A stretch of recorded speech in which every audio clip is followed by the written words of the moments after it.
1 year ago, dispatches revealed how children in Africa's Niger Delta were being denounced by Christian pastors as witches and wizards. This one, he killed the grandmother and he confessed.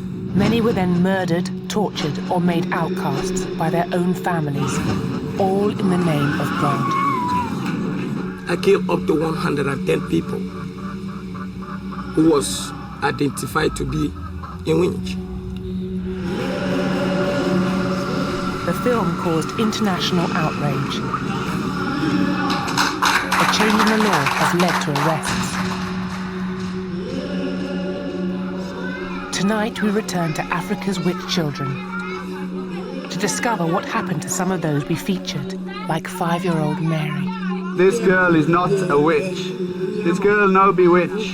And 6-year-old Utiyofon. I want to kill that small girl.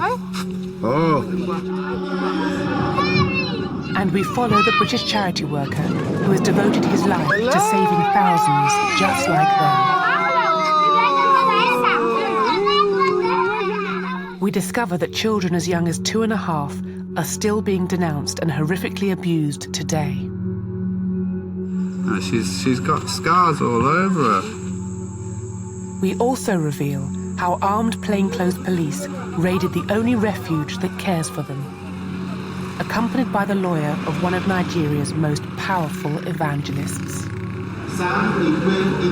And how she started legal proceedings to have the refuge closed and the charity workers who run it prosecuted for fraud.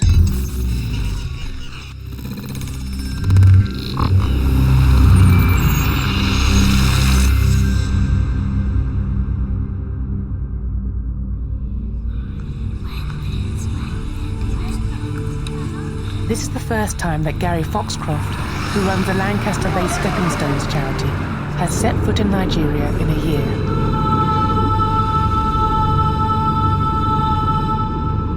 The Niger Delta region is such a dangerous place for Westerners, he has to have an armed escort. On the road for just a few hours, he comes across a familiar sight. He just looks... He looks painfully thin, doesn't he? Stick thin. Probably, almost definitely looking at him. I don't know him. Maybe I should talk to him. This is just one road in the whole of Akwa Ibom. You don't even drive around most areas. Just imagine what it must be like in all the other areas. Crazy. Yeah, she's been abandoned. She said she's been driven out of the house. Her name is Afion. It's a girl. Yeah, it's a girl. She's very thin, isn't she? She was accused of being a witch and thrown out of the house. Her mother is late, but her father is married to another wife, and the stepmother is not really helping matters. No, it's... So we can't just leave her here for now. No, we have to be very careful, because she might end up dead. You know, take her back to the family and don't want her. Just kill her. What should we do now then? Gary has been saving Africa's witch children with the help of an extraordinary man who we first met a year ago. Let's go. Come on. Samita Uma opened his house to 4 children accused of witchcraft in 2003. Now with a handful of staff, his refuge is struggling to care for 150. Every day, about 5 to 6 children are branded witches. Every day. So once a child is stigmatized as a witch, it is very difficult for somebody to accept that child back. If they go out of this community, there's a lot of attack, a lot of assault, abuses on the children. Children often arrive at the Child Rights and Rehabilitation Network, CRAN, with severe wounds, but few clinics or hospitals will treat a youngster who is believed to be a witch.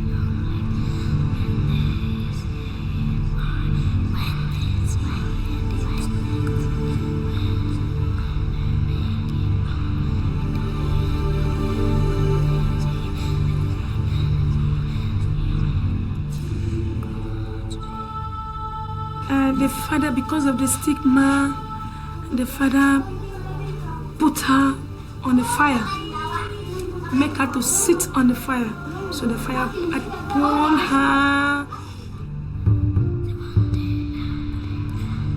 Their immediate families do this to them to extract confessions, punish, or attempt to kill them.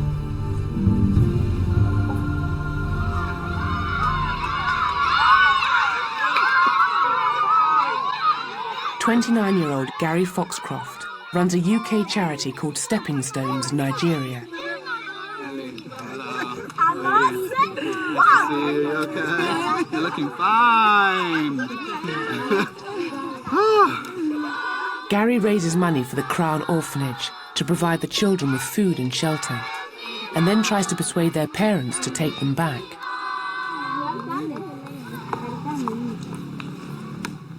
Really, I came here in 2003 to do research on the oil industry, and then spent about 3 months here.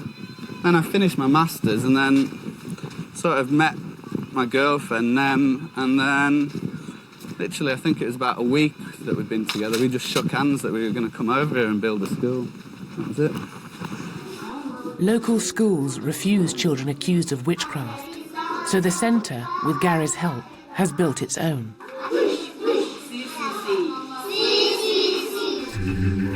Gary works in Akwa Ibom State, in southeastern Nigeria, a part of the Niger Delta. It's home to a vast array of different strands of Christian faith. It claims to have more churches per square mile than any other place on earth. And many are centers for extreme Pentecostal worship.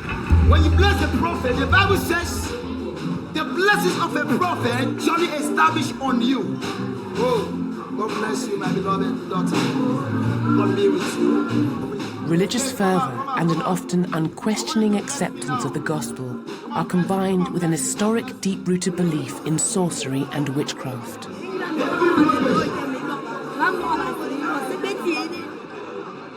Although there have been Christians in Nigeria since the 19th century, most are moderate. But an influx of Pentecostals over the past 50 years has shaped more extreme religious practice in some areas. And it's during ordinary church services that pastors first raise the spectre of witches and wizards.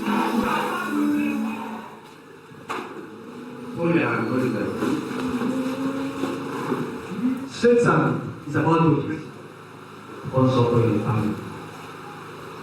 This person is a boy or is possessed. What's your son? What's your son? Answer me. Listen. When you go back, he prayed by 9 o'clock. Say, God, demons of blushing are the same. That you read and you don't understand. Blushing. The Lord says you should change. In the name of Jesus. So God bless you. We don't know the fate of this boy, but witchcraft is cited as the cause of everything, from disease, miscarriage, unemployment, to death in the family. You are happy? Traditional African belief has it that nothing happens for natural reasons in life. Any ill fortune is the work of witches. And witchcraft is all over. The only way to overcome the witchcraft is to pray and believe in God. And exorcism is big business. Deliverances are conducted in churches everywhere, like here in Eket. Friday night is what locals call Tarry Night. It's an evening where preachers claim, for a price, they can exorcise demons, cure the terminally ill, and even resurrect the dead. The services can last till first light.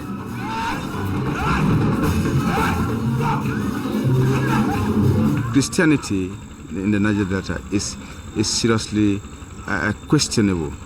Putting a traditional religion and Christian religion mixed together and it all make nonsense out of it.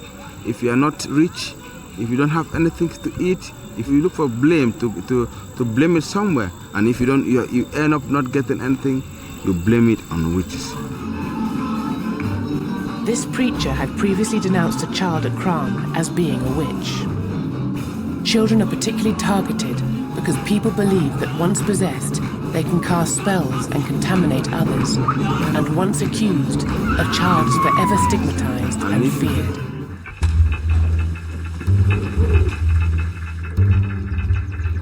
In terms of awareness has been raised from that film, it's been pretty phenomenal in many ways. But generally, it's kind of put the issue of child witchcraft belief on the agendas of governments and UN agencies, right, down through local government, state governments, to the pastors, to parents, to the children themselves. So it's quite inspiring to see what can be done. Last year, the children from Kran petitioned the Akwa Ibom governor to enact a federal Child Rights Act in their state. I was taken aback. I was shocked. I had just come in then as a governor, so I did not understand. Are you living with your mothers and your fathers?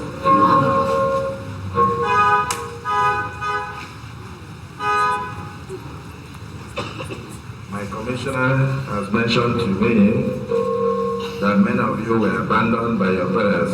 Is that correct? Yes. All of you? Yes. Most unfortunate. I turned twice to a lady who was standing by my side, my commissioner for Women Affairs. I asked her, why do they want the child rights law? They said, oh, it's for their protection. And I think I turned 2 or 3 times. I didn't quite understand that they were actually stigmatized children, specifically designated as child witches. I will look at the petition you have brought before me, and I can tell you that I'll be very glad to give approval to all your requests.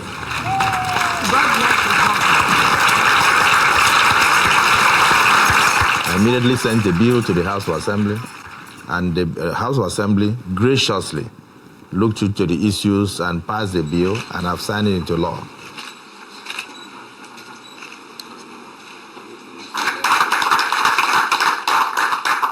Last month, Akwa Ibom State was subjected to global audio by a report on the British television Channel 4 on alleged child witches. The international outrage intensified as the report found its way in the World Wide Web.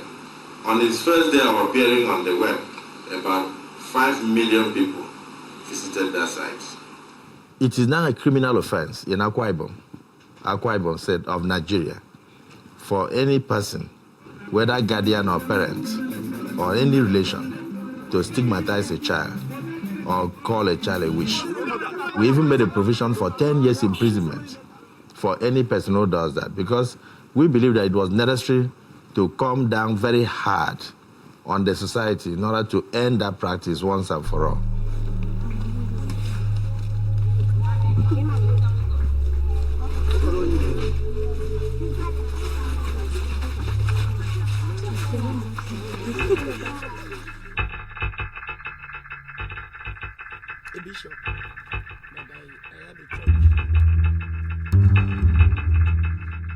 I have a poison destroyer. That is the medicine I am using in delivering these people from this power.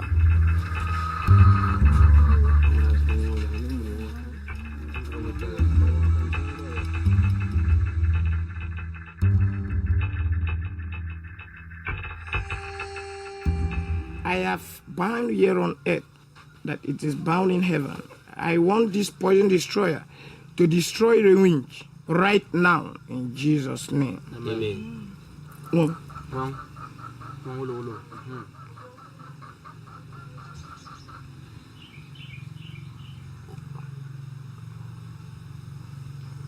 Abi fomo go you make it learn.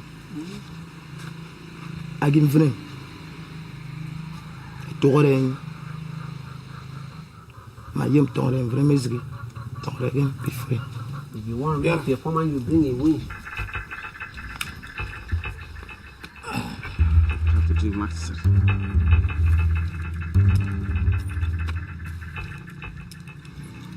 I killed up to 110 people who was identified to be a witch. Last week I have up to 7 children. Even right there in my church at Ibaka. What do you think they eat in the witchcraft world? They eat human beings. Human flesh? Yes. Okay. Lie down.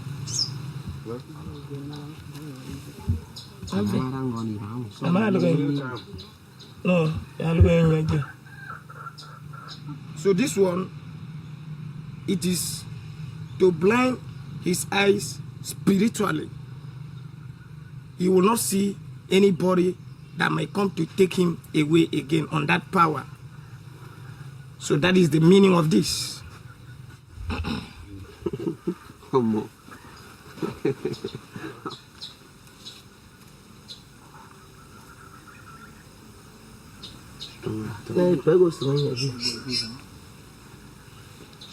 So this is my practice. And I get these little children free from this power.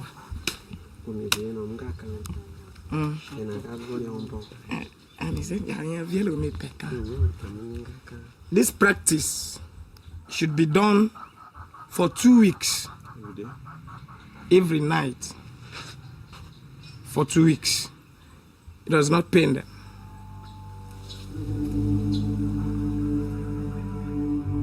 At the National Assembly meeting, a month after the Dispatch's film was first shown, the governor also had news about the bishop. The self-styled bishop, who claimed to have killed 110 children, and all his accomplices had already been arrested, will appear in court on Monday charged with murder. Truly, sir, I did not say I killed about 110 children.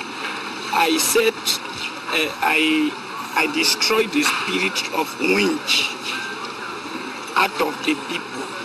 The man claimed he killed. The major charge was the charge of murder. But the aspect of torturing and harassing children, they've also been charged for that.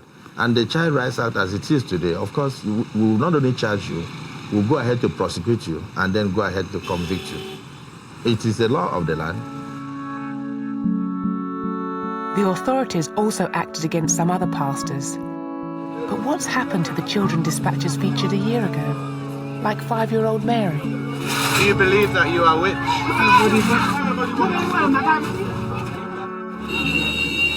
Dispatches has returned to Nigeria to find out what has happened in the years since we first exposed how children were being branded as witches by Christian pastors and killed or abused by their families. One child we met was Mary, who had latched onto charity worker Gary Foxcroft and his colleague Lucky in a small fishing village. This is Mary. How old do you think Mary is? 5 years old. Yeah. See, she looks so traumatized having all these people around. With an angry crowd gathering, Gary takes Mary into the shelter. He wants to find out more about her. In many cases, it's an unexpected death which leads to accusations of witchcraft against the youngest members of a family. So what of your mother and your father, Mary? Angry locals try to pull the shelter apart. You can go outside and tell them to go away, please.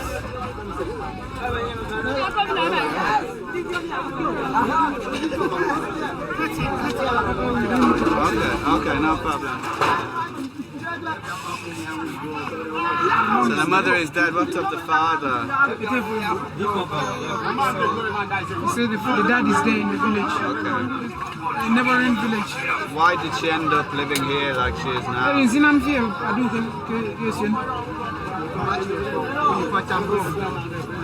She said she was pushed out of the house. Okay. So do you believe that you are a witch? You believe that you are a witch? I want you to know, Mary, that we don't believe that you are a witch. What we believe is that you are a beautiful, fine girl. What would she like us to do to help her?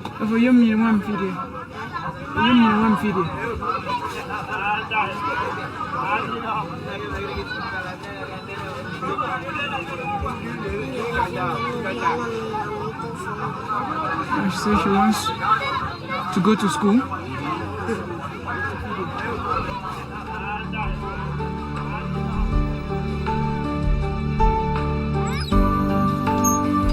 Mary was taken back to the safety of Kran, and this is her today. Just like any normal 6-year-old, she is healthy, chatty, and has made many friends. She's also got her wish, and is one of the top pupils in her class at the center school. She's very happy, healthy, and going to school now. She enjoys staying here. Very happy.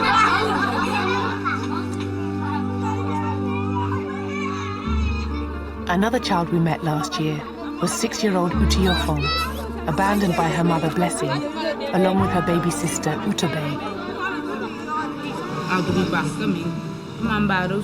Recently widowed, Blessing's misfortune was blamed on witchcraft and her children.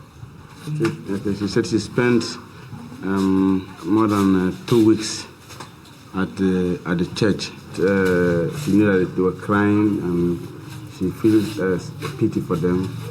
The pastor said the witchcraft power in this child is so strong and powerful that it could destroy the whole congregation of the church.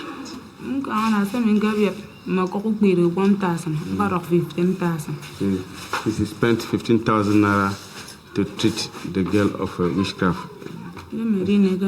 They were unable to deliver her of the witchcraft spell. That's why she had to drop them here. She was afraid that they might be killed. Blessing says she sold everything to pay 3 different preachers for deliverances. She doesn't know much. She now wants her children back, but fears for their safety. So Sam offers to return to her village with her and try and convince the locals to accept her daughter's return.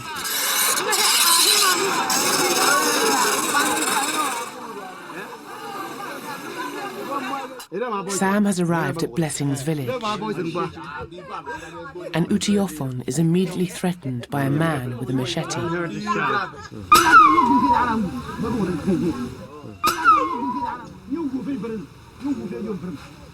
She poisoned our little sister there. So we don't want to see her again. As from this moment. Yes, just take her away. I'm in the wagon. According to the family, they said she has poisoned those food with witchcraft spell. Such a stupid belief. I want to kill that small girl. Oh, she's afraid that she might be macheted. I want to. Don't slap me.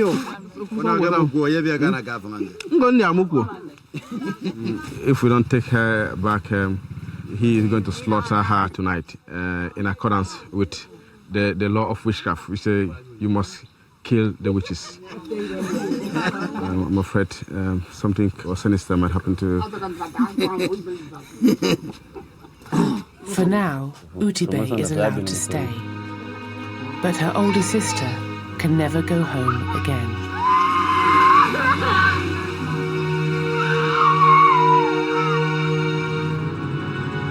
A year on, and Sam is returning to Utiofon's village. One of the things Kran tries to do is reintegrate children back into their communities.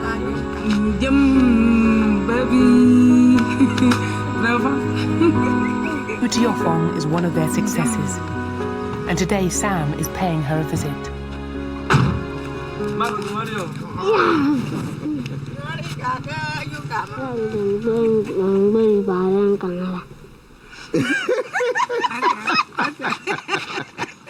Utrafan says she's very happy to be with the mom, but she sometimes feels that sense of nostalgia having left the center. So sometimes to her it seems she should come back to the center, but she also have that string attached to the mother that she has to stay with the mother.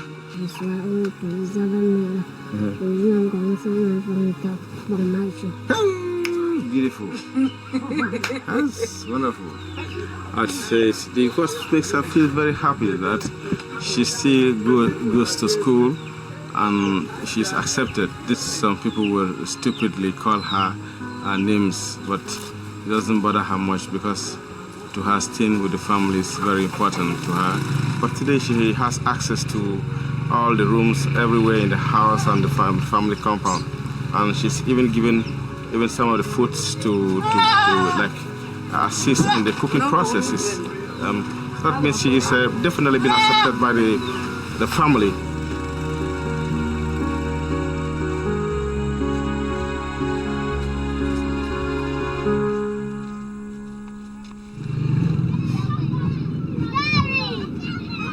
Gary Foxcroft has also returned, making his first visit to the Child Rights and Rehabilitation Refuge in Eket for over a year. It's the only one in Nigeria that offers sanctuary to children denounced as being possessed of the devil.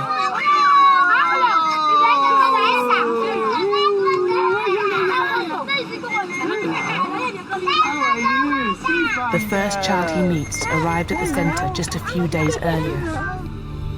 Her name is Ellin, and she's only 2.5 years old. Her mother believed that she was a witch and that she'd caused all her sort of economic problems, and they'd picked her up on the road and she was just naked with burns all over her, wounds all over her back and on her head. You know, the signs of abuse on her aren't, you know, a week or two's work. It's like systematic long-term abuse. She's been beaten and tortured. But, you know, blaming the child for your problems, and then there's like beating them and abusing them as much as this child has seen. No, she's got scars all over her. Immediately after dispatches first told the story of Africa's witch children, Gary's Stepping Stones charity received over £200,000 in donations. The money has been put to good use.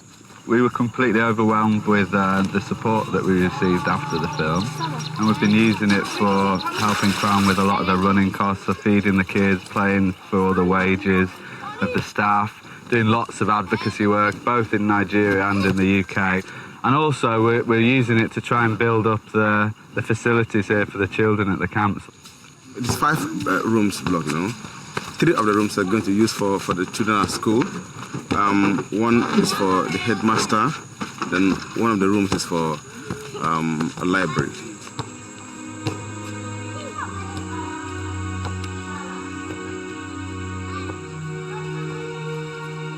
Things have really changed then, basically, and things are getting better slowly. Yeah? But it takes time, doesn't it? One of the problems has been, I think, the rainy season has delayed this building quite a lot now. And they're also building bridges. An event in July this year was to do more than anything to begin to dispel the belief in child witches in the local community. It was a visit to Crown by a man nicknamed Papilo, the captain of the Nigerian football team, and Portsmouth striker, Kanu. It's Kanu, what's he going to do? Oh!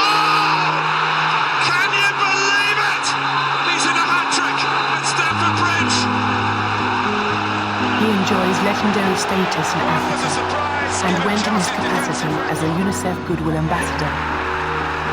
How could the children be witches if Papilo, a national hero, wanted to help them? We're splendid, but this is simply extraordinary.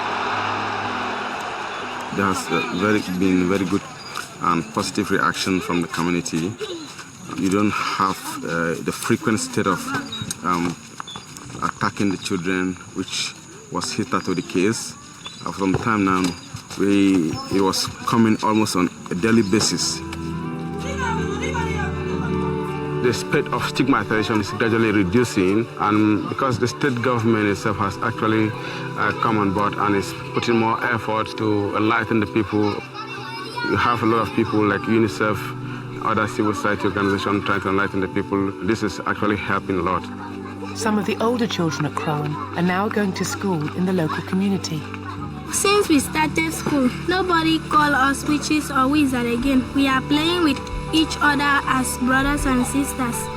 Nobody angry with us. Everybody are taking us as their friends in school.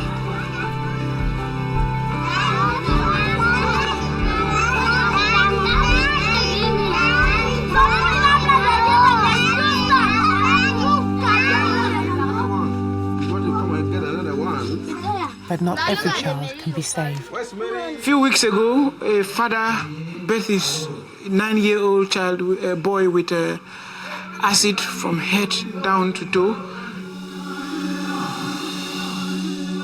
The boy was abandoned on the roadside. Then somebody picked him up and left him at the University of Uyo Teaching Hospital.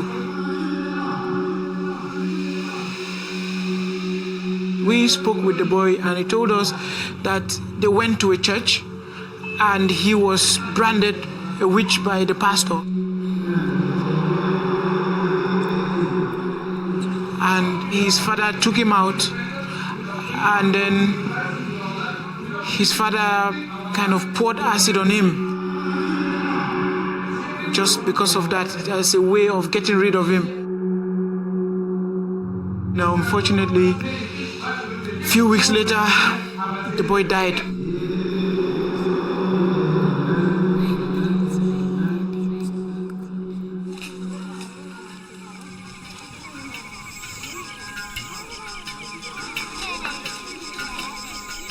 Shortly after Kanu's visit to Kran, the governor of Akwa Ibom came to call. And apart from donating around £40,000, he set up a scholarship scheme which will take care of the tertiary education of the children. But the centre was to have some other visitors that month. They were a group of armed men with less charitable intentions. A Child Rights Act has now made it illegal to brand any child as a witch in Akwa Ibom State in Nigeria.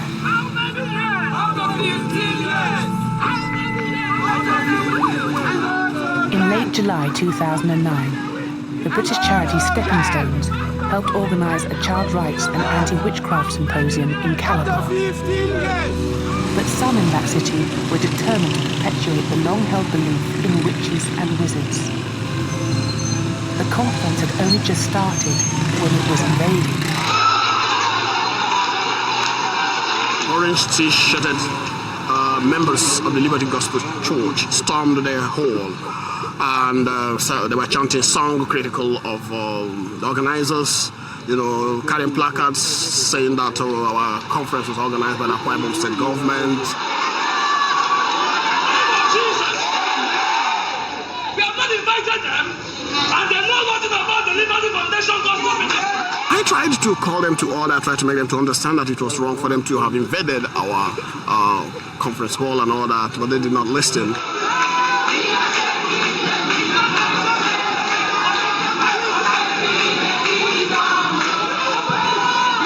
They tore my shirt, the t-shirts, they snatched my bag, took away my camera, broke my glasses, punched me on my head and the back. Invited the police and they now came, called the whole thing to order, arrested one of them, and we went to the station. But eventually we held a meeting, According to the official police report into the incident, 2 members of the Liberty Gospel Church told the police they went to disrupt the symposium on the instruction of their general overseer, Apostle Mrs. Helen Okpabio. Before 2000, there were isolated cases of children stigmatized by witchcraft. But the recent upsurge, it's been claimed, is due in part to one woman and a film. I believe that the origin of child witchcraft is a consequence of a film by one self-styled prophetess or evangelist or whatever, Helen Okpabio, of the Liberty Church. That film was called End of the Wicked. The film, which has been widely distributed, focuses particularly on how children become possessed. In graphic detail, it shows them being inducted into covens.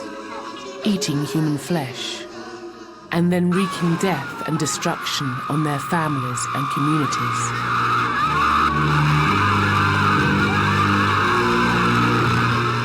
End of the Wicked is just one video made by the Liberty Gospel Church, headed by Ellin, one of the wealthiest and most influential evangelical preachers in Nigeria. I promise you, I'll be able to pray. This mother of three presides over a church with 150 branches. She's also written a popular book in which she advises how parents can identify a witch. If a child under the age of 2 screams in the night, cries and is always feverish with deteriorating health, the infant is, according to Mrs. Okpabio, a servant of Satan. Yet those are symptoms that can be found in many infants in an area with a poor record for child health. Initially, she agreed to give us an interview, but got angry when we tried to discuss her responsibility in the growing number of children being branded as witches and the money being made from the gullible. And remember, witchcraft is a problem all over Nigeria. And if God has given somebody like me a gift, I've never hurt anybody. My movies are movies that every Nigerian wants to watch. So you do have a problem with children who are being abandoned. I don't know. Have you seen it? You've seen it where? On sides of roads. On the sides of road. When you drive through Akwa Ibom State, there are children on the side. Why are you talking about Akwa Ibom State and I am in Cross River State? No, but you were asking me where I've seen it. No, you saw children abandoned. Look, don't be careful. Mind your words. Excuse me, mind your words. As you drove and passed, you saw children in Akwa Ibom State abandoned. And here I've seen on the roads by the abandoned children. Yes. Everything she's Mrs. talking to is from that website. Denied that her teachings because you don't know the commotion that website has created in this our ministry. Wait. We have about 150 churches in Nigeria. I am a voice in this country. So a white man or a white woman cannot come into my country and say nonsense against me and mess up the whole situation and present crooked things somewhere, something from a topic, a team he or she doesn't even know. And you watch every of my film. You've not seen a film on child abuse. You can never see now because that's not the area of your interest. You are now staying before me to say you believe it and you acted in your film. What do you mean? Was that film, was it about children? End of the Wicked you are talking about. For her to come and sit before me and say, yes, I saw children in your movie. What does she mean? What of Harry Potter? Is Harry Potter, is it not doing dubious, very dangerous things about children? Do you go to ask her? Is it because he is Africa? Okay, where is it in the Bible that children rise out of their bodies and go to a witchcraft coven? Is that in the Bible? Now you are talking about witches and witches leaving their body. I can show you and teach you many places in the Bible. We subsequently tried to contact her on a number of occasions, but she accused dispatches of failing to understand spiritual matters, of being racist, and of misrepresenting her ministry. Her website states, Liberty Films delivers the truth in a fresh and exciting way and has led to the deliverance and salvation of many. Our books and publications also enhance this message of deliverance and hope to all those in the clutches of Satan. 1 year on, and both the film End of the Wicked and the book Unveiling the Mysteries of Witchcraft are still available through the Liberty Gospel Church bookshops and its website. On the 3rd of July, a few weeks before the anti-witchcraft conference was disrupted by supporters of Ellin, 5 men turned up at Crown. Originally, they claimed they were there to make a donation. They were accompanied by Mrs. Okpabio's lawyer. In fact, they were the police, and were looking for Sam Itawuma, Crown's director, and his wife, Ellie. I saw a very tall man walk towards me to my kitchen, asking me, who are you? Where is that man? Sam, I said, what happened? Who are you? What do you want? He said, shut up, woman. Are you not Elizabeth? Are you not the nurse? I said, yes, am I. He said, okay, you are under arrest. Sam suspected something was wrong and barricaded himself in the office. I had to call the divisional police officer who now told me that he's not aware of policemen who have come to the center. So I now knew that those guys were they have come to maybe to kill me. They bring out some pistol. They say to me, if you think we are not serious, we are serious. If you are not serious, we are going to shoot you right now. I broke the ceiling from here. I got in from inside the room. Then I got to the room at the extreme end, the other side. Then I hit the ceiling the second time. I jumped in. I had to jump from the window here, coming out. And this is where I entered the bush. Destroyed the door and they found no sound inside. I was like, oh, thank God. Some of the children decided to intervene, and it's alleged that 2 were knocked unconscious and had to be hospitalized. One was Indonesit Akpan, age 12. Police beat me, take stick and beat me. The pus come out in my ear. I faint. They took me down to police station and then threw me inside the cell. I cannot talk. I cannot eat since last week. I cannot eat. You're not even shit. It's okay. Don't worry. Okay.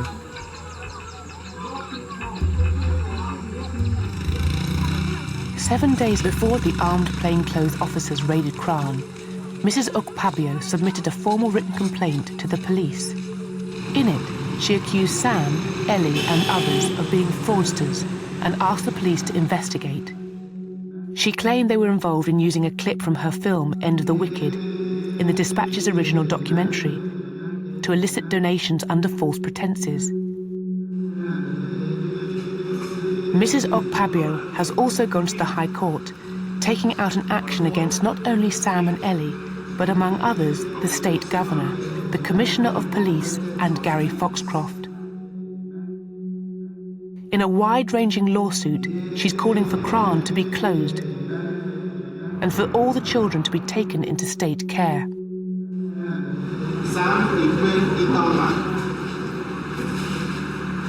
She's also alleging that assassins were hired by some of those she cites to kill her. And she's also demanding around £800 million for what she calls the unlawful and unconstitutional infringement of her constitutional rights to the belief in God, Satan, witchcraft, heaven and hellfire. After repeated requests, Helen Okpabio and her lawyer stated that all the allegations made against them were false and that they couldn't comment on the allegations because of the ongoing High Court action. So people have accused me that we are fighting a war against Christendom. No, we are trying to protect the rights of children. So it's important for the world to know, yes, that here in Akwa Ibom said you have a government that cares and is proactive. Such was the impact of Dispatch's first report, that much has changed for Africa's witch children. Apart from the introduction of the Child Rights Act, some churches that branded children as witches have been closed. Pastors and parents found to have abused children are arrested and now even make front-page news. One such story involved the life-threatening burns inflicted on 3 little sisters under the age of 6 in Calabar. Their father and stepmother believed they were witches bringing ill fortune on the family. We got a distress call from the community that there are 3 children here that are almost dying. We could not rescue them because the stepmother was violent. She resisted, so we brought in the police and forcefully took the children away. Not all such children are lucky enough to be rescued by the authorities. Like 9-year-old Effion, the young girl Gary Foxcroft found by the side of the road when he first returned to Akwa Ibom. She'd been abandoned by her family, who think she's a witch. Together with co-worker Lucky, he goes in search of her father. Well done. We are not here to arrest you. We are here to talk to you about Ketota, which I know you've had the information already. He believes the child is a witch. He said it wasn't from the church, but all of a sudden the villagers started accusing the church. They accused the girl of eating up the stepmother's clothes, you know, and stuff like that. As far as that belief is there. When I see a girl like this so thin, I think to myself, how can any human being treat another human being like this? It's as if you've been trying to kill her by not giving her food. You understand? And for me, I think this is very terrible. I'm a fisherman before, and now I don't have anything to do to maintain her. That's the reason. If you don't feed her for 1 more week, she will die. Not like you, you're okay. She is starving, she's so malnourished, she will die. And then is that not murder? If you had more money, would you care for her? Somehow we are going to work with you now. And this is what we are going to do. Anybody that calls your child a witch, even your wife, will be prosecuted. 10 years imprisonment. So if you call a child, any of you, if you call a child a witch, you go to prison for 10 years. You understand? Gary decides to give the man a loan to buy new nets and an anchor for his boat, provided he agrees to take his daughter back. I promise that after being empowered by Stepping Stones Nigeria, I will no longer regard my daughter as a witch. I will take care of her with the income I make from my fishing business. So he has written his name. He has very good handwriting. Okay, good. And signed. Wonderful. Well done. If I return in 1 week's time or any time in the future and I ask Affiong if anybody has called her witch, yeah, I will speak to the governor and I will bring his men and the police down here, and whoever she tells me has called her witch will go to prison for 10 years.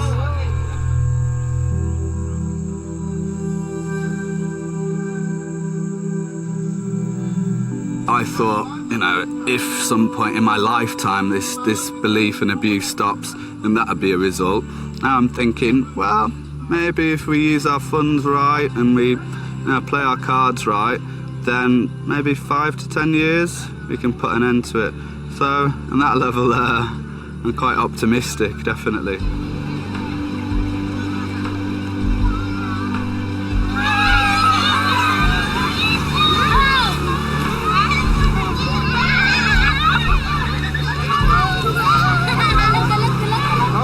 Fantastic having the children today, and the children are so happy to be part of this swimming expedition. As you can see, they are so happy.